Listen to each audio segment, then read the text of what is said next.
Hello everyone and welcome back to my YouTube channel. So guys, today in this video I'm gonna tell you how to fix Apple ID verification failed error on any iPhone.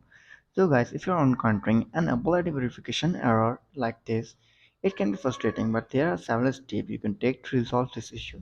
First of all, you have to check your Apple ID and password.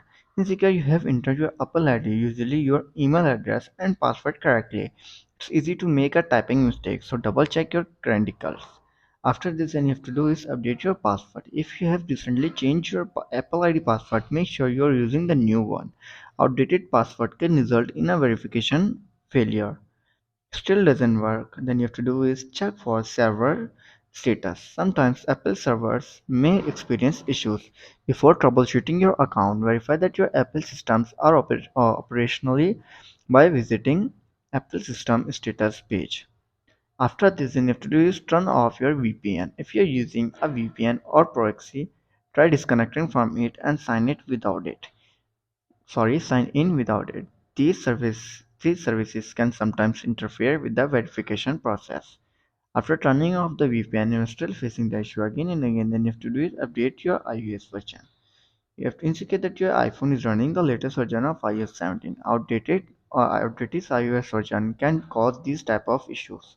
You have to go to your settings, tap on General, tap on Software Update, and check if there is any available update for your iPhone. If there is, then simply update your iPhone to the latest version of iOS. After updating to the latest version of iOS and you're still facing the issue, then you have to do is check your date and times. Indicate that your device dates and time settings are correct. Incorrect settings can cause auto or authentication problems. To do this, simply have to go to your setting, go to General, tap on date and time. You have to make sure that it is set on automatically. If it's disabled, then you have to simply enable it.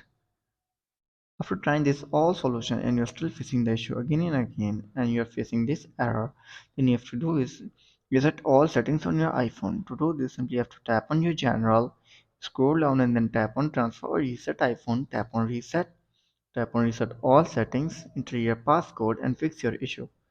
So guys, if this video helps you, then make sure to like and subscribe my YouTube channel for upcoming videos, and thanks for watching.